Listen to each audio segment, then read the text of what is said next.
High বন্ধুরা, সবাই কেমন আছো? আশা করি সবাই ভালো আছো। ঝর্ণা কিচেন নতুন একটা রেসিপি নিয়ে এসেছি। আলুর পনির রান্না করব।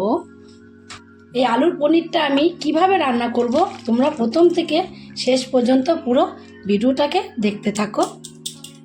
আর একটা কথা তোমাদের আমি বলে দিচ্ছি, আমি সারাদিন বাড়িতে কি কাজকর্ম করি না করি, তোমরা যদি দেখতে চাও তাহলে ঝর্ণার ঘর কোন একটা চ্যানেল আছে, সেখান থেকে তোমরা দেখে নিতে পারো। তার জন্য এখানে আমি পনির নিয়ে নিয়েছি। পনিরটাকে পিস পিস করে কেটে নেব।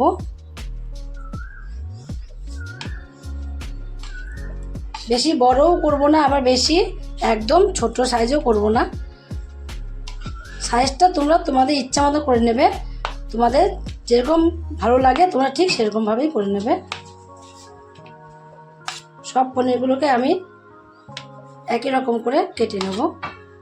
পুরো পনিরটাকে আমি দেখো এই একই রকম করে সাইজ করে কেটে নিয়েছি। এবার এই পনিরের মধ্যে অল্প একটু আমি লবণ দিয়ে দেবো।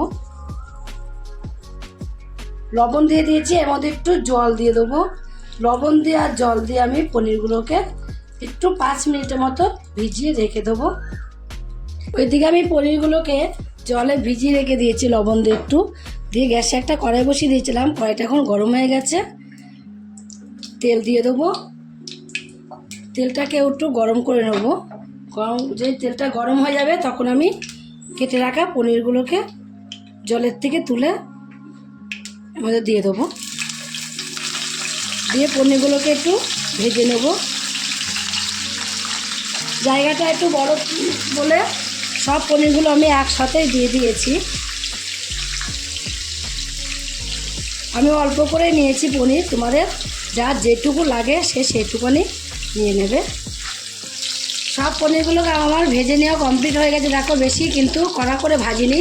পনির বেশি কড়া করে ভাজলে একদমই ভালো লাগে না। একটু হালকা যেই কালার চলে আসবে পনিরে তখনই পনিরগুলোকে তুলে নিতে হবে। হালকা কালার চলে এসেছে, এবার আমি পনিরগুলোকে সব তুলে নেব। পনিরগুলো ভেজে নামিয়ে নিয়েছি। যে তেলটা আছে তেলে আমি পুরো রান্নাটা করে নেব। তেলটা আমি একবারে বেশি করে দিয়ে দিয়েছি। এবার আমি কটা গোটা জিরে ফোড়নে দিয়ে দেবো। আর দেবো একটা তেজপাতাকে চিড়ে নিয়েছি, তেজপাতাটাকে দিয়ে দিয়েছি। এখানে এলাচ, লবঙ্গ, দারচিনি বেশি নিইনি, আমি দুটো করে নিয়েছি, দিয়ে দেবো। এবার আমি ফোড়নটাকে একটু ভেজে নেব। হালকা করে ফোড়নটা ভেজে নিয়েছি। ফোড়ন ভাজতে বেশি টাইম লাগে না, দেখবে তেলটা যদি গরম থাকে তাহলে কিন্তু ফোড়নটা তাড়াতাড়ি হয়ে যায়, দিতে দিতে হয়ে যাবে। এবার আমি পনিরটা ভাজতে ভাজতে এদিকে একটা আলু কেটে নিয়েছি, বড় সাইজের আলু, সেই আলুটাকে দিয়ে দেবো। সব আলুগুলোকে আমি দিয়ে দিয়েছি। আলুগুলোকে এবার একটু লাল লাল করে ভেজে নেব।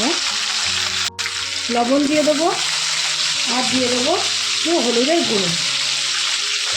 লবণ আর হলুদের গুঁড়ো দিয়ে ভাজা করলে দেখবে খুব সুন্দর ভাজা হয়। তার জন্য লবণ আর হলুদের গুঁড়ো দিয়ে একটু আলুগুলোকে আমি এবার লাল লাল করে ভেজে নেব।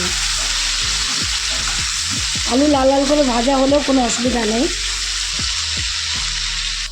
আলুগুলো লাল লাল করে ভেজে নেওয়া হয়ে গেছে। আলুগুলো লাল লাল করে ভেজে নেওয়ার পর আমি এখানে একটু টমেটো কেটে রেখে দিয়েছিলাম, এই টমেটোটাকে দিয়ে দেবো। টমেটোটাকে এর সাথে একটু আমি নাড়াচাড়া দিয়ে নেবো ভালোভাবে। টমেটোগুলো দিয়েও আমি একটু নাড়াচাড়া দিয়ে নিয়েছি। এবার আমি কিছু মশলা এর মধ্যে দিয়ে দেবো।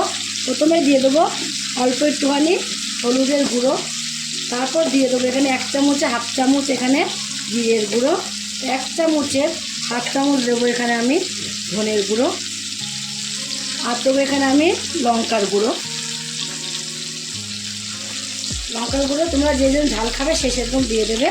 এখানে বাটা দেবো এখানে আমি 2 চামচ। সব কিছু মশলা আমি এর মধ্যে দিয়ে দিয়েছি।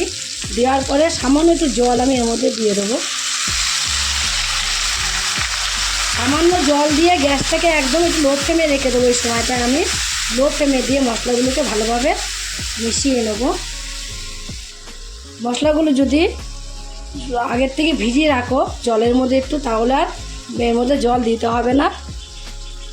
যেহেতু শুকনো মশলা দিয়েছি আমি, তার জন্য একটু জলটা বেশি করে দিয়ে গ্যাসটা কমিয়ে রেখে দেবো।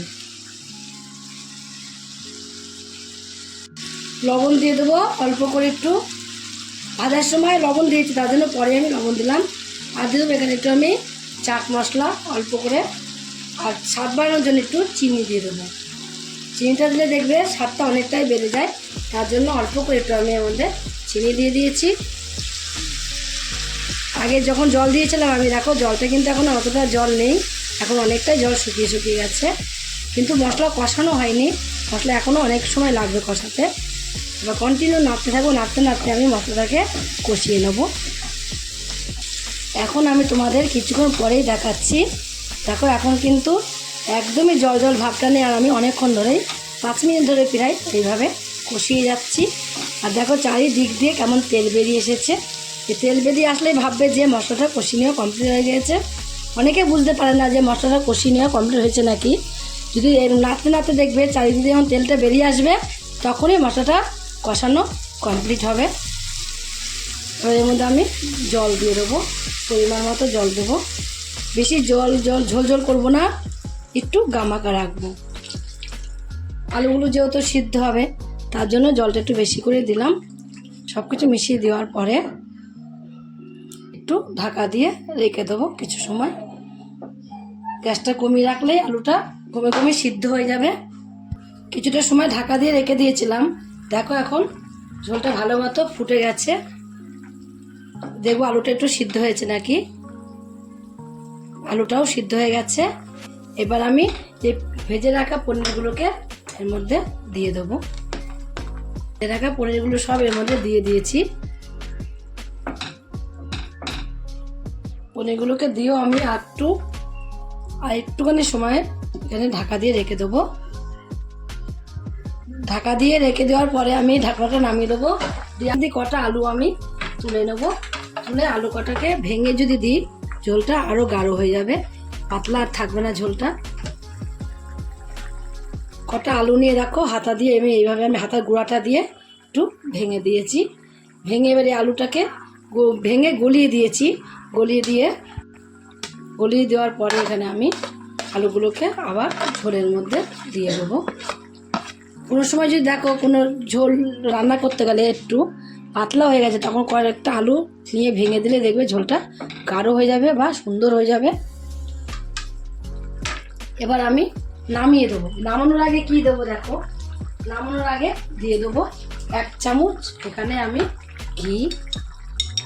নিরামিষ তরকারিতে ঘি আগেই তোমাদের বলেছি, নিরামিষ তরকারিতে ঘি দিলে দেখবে খুব সুন্দর একটা সেন্ট বেরোয়। আর দিয়ে দেবো শাহি গরম মশলা। শাহি গরম মশলা অল্প করেই দেবো, অল্প দিলেই দারুণ গুণ দেখা যায়, এতে বেশি লাগে না, এত স্বাদটাই পাল্টিয়ে যায়।